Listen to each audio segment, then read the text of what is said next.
My boy Ichikawa being clueless. I mean, come on. The moment you see that Ponsu sitting there, you had to have known that she went commando. Why it took that long before it clicked for him, I was like, okay, finally he noticed it. It took him that long. It makes for a funny punchline. But yeah, it was a...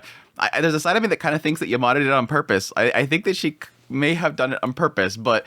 Anyways, great episode. Nice little cooldown period. This episode was, yes, there was some fun moments in it. A lot of really great moments. Yeah, trying to ship Moeka and Adachi, which I don't know why, but I kind of go with it. If Moeka's good with it, she looked like she was kind of flustered. If she's good with it, I'm good with it. But still, it's like, Adachi of all people, we're trying to ship this.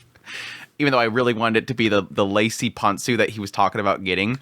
But yeah, it was a nice cool down episode after literally weeks and weeks, 7 straight weeks of just heartbreak and me anxiety filled and all that kind of stuff. But yeah, let's just jump right into it, opening up with the whole scene with Adachi downplaying the gift that he's getting Moeka. He's still obsessed with the idea that she made a special one for him. It played significantly different than the manga. The manga played it out that Adachi went to the shoe locker, tossed it, it fell on the ground, he immediately picked it back up, and then accidentally put it into Yamada's. So it wasn't Ichikawa that picked it up and put it in Yamada's locker on accident. So it's weird because additionally, the whole following scene where he's trying to clear it up because obviously Yamada gets it. Moeka's like, oh, I know what this is all about, and goes to leave. He still stops her, but then he kind of says, oh, we should talk. And so they get off to the side, and Yamada's talking about how it's nice to get things. It's nice that somebody put something in my locker. And while Moeka's trying to like say, oh, that's kind of weird and all that kind of stuff, Yamada, it seems like she's convinced that it's Ichikawa that put it in there. So she's playing it up like, no, this is something that makes me happy. Somebody doing that for me makes me happy. And then, yes, proceeds to read the letter in Ichikawa's voice. Lovies. Kiss, kiss, kiss. That was hilarious. But it still has Adachi come there with the mother forcing him to say thank you for the chocolates. Which, again, this is like, I struggle with because it's not that I hate Adachi. He's a kid. He's a horn dog kid. We've all been there. If you're a male, you've been there. That horn dog moment. But at the same time, it's like, Moeka? Yeah, I guess I could kind of ship that if Moeka's good with it. She looked a little flustered there. The mom coming up there and pushing him to say, hey, look, I really liked it. It was really tasty. Thank you for making it. But I made it for everybody. That's not the point. He still liked it. And then, again, Moeka kind of getting kind of shocked there for a minute. It was super cute. I don't know if I like the pairing because I really like Moeka and I don't really care too much for Adachi. He's not a bad dude though. But yeah, if she wants that, she can have that. But yes, following this whole scene, we get a lot of emphasis on the separation of the classes, Kobayashi trying her master plan to make them look like they're against each other so that they force them to be together so that they can make do, you know. And it blows up in her face. And like Yamada just completely takes it to heart. She's like, we talked about this beforehand. And then, yes, the basketball scene. I really love that whole segment. Just Ichikawa and Yamada being naughty and staying after class and playing some b-ball.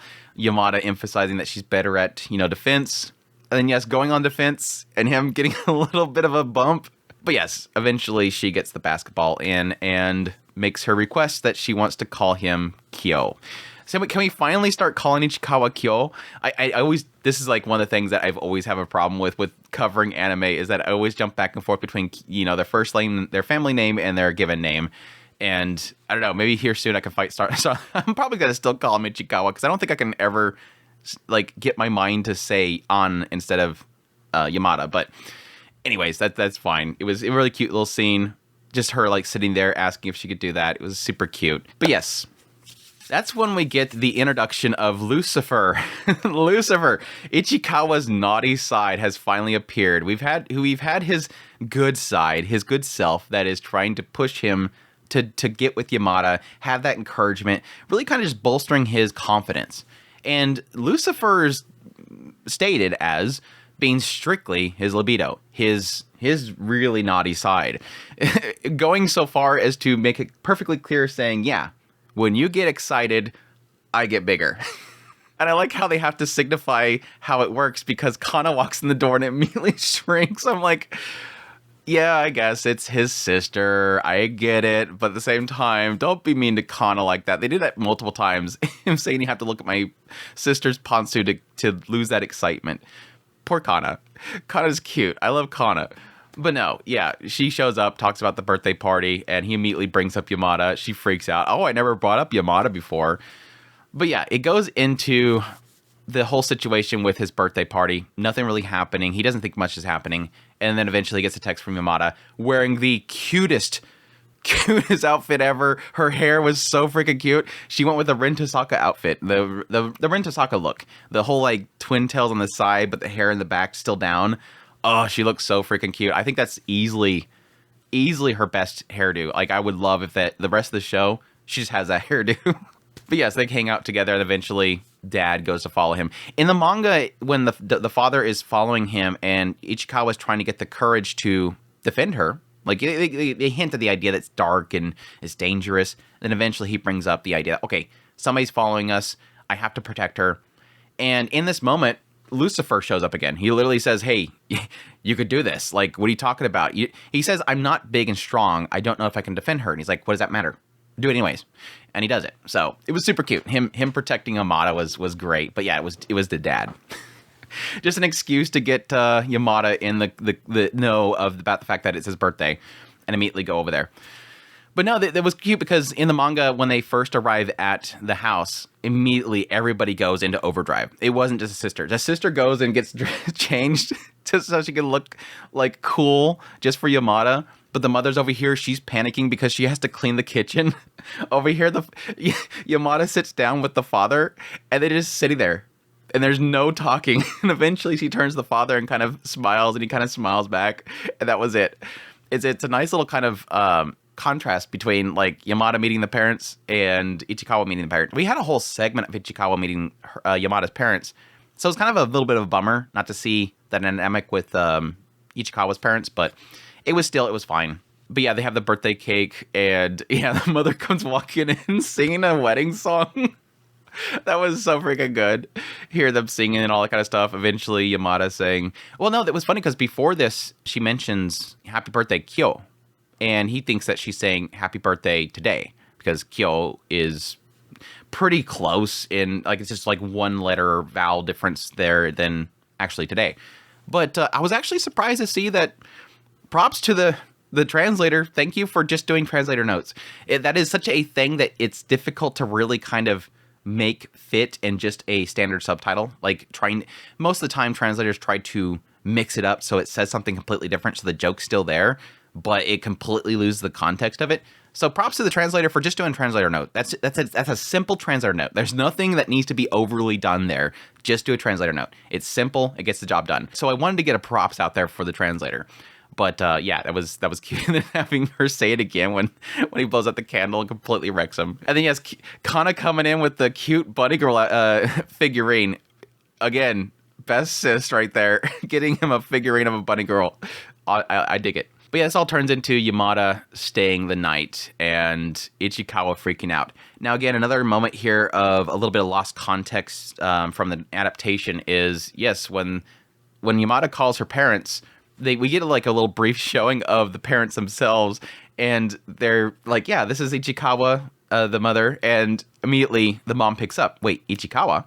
They know who Ichikawa is. So yeah, it kind of insinuates there that she picks up on the name, but on the other end of the phone, literally the mom is holding the dad. Now it was a single panel, so it could be that she's like, the father wants to hear what they're talking about, and she's like, okay, stop, you're getting too close. But it kind of implies this idea that she's literally telling Yamada's An's father, no, calm down, it's okay. It's the sister that she's staying with. But yes, they do know it's Ichikawa, his house. The Ichikawa house, but they know that it's him. So that was kind of a cute little kind of insert there that I got a huge chuckle out of. But yeah, it turns into Ichikawa just freaking out about the bathwater. Good boy, he didn't use it. He didn't use the bathwater. But still, yeah, technically, best sis trying to be a wingman there and push him in there to give her clothes. The pontoon, don't throw them like they're cockroaches. I only used them once. And then, yeah, him going in there and her asking for a rubber band, then having to hand it over. It was super cute. Her embarrassed in there, reaching out for it rather than having to get out for the bath. I loved it. It was a great scene. And then, yeah, the cute little scene of them at night where the both of them can't, well, she ends up sleeping, but they don't both sleep. A good little moment here of character development in their relationship and the idea that Yamada is staying up all night looking at the script. And she says that she's not sure if she can pull it off because it's a story about a girl who's at a rebellious stage. And I love how Ichikawa kind of responds to it saying, well, she says that she can't do it because she's never had a rebellious stage. And he replies to it saying, well, that must be nice. Oh, you had a rebellious stage? Yeah. At some point, he lashed out at his parents. She said, but your parents are great. And his mindset there is, thankfully, clarity in the idea that he understands at this point, he probably didn't at that point, he understands at this point that it was a rebellious stage and that I was lashing out them despite the fact that they weren't at fault. He knew that they weren't at fault. He was just having his own issues. He was having issues with accepting himself. Additionally, that he was worried that he wasn't a good kid. Now, this is interesting because I think it's implying that Yamada, in hearing this, yes, she comforts him, but I think in hearing this, she's excited to do the role now because she understands what he's talking about. And there's a side of me that almost thinks that she's going to essentially play out what he's describing.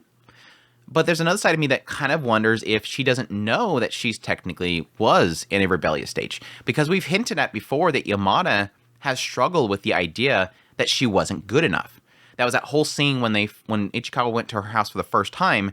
She was sad that she was afraid that people would hate her and that she wasn't good as other people. And that's why she kept dropping out of things. Everybody else gets better. I never do get better. I end up quitting. Mom and dad kind of help me out, and then they'll encourage me to try something new. And that was a whole thing there that she felt like she wasn't good enough, and she didn't want others to hate her.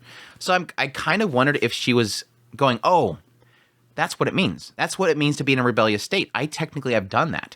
But I think it's more in the idea that she is sort of seeing what he went through and empathizing with him, and then understanding at that point, oh, maybe I can do this role because I understand what he's talking about. I understand what he's going through there. I understand that idea of sort of being worried that you're not good enough. So I think she's sort of paralleling it there. There's a similarity in rebellious stages and the idea of lashing out at your parents and pushing away from people. And we all kind of deal with it differently, but there's like similarities there.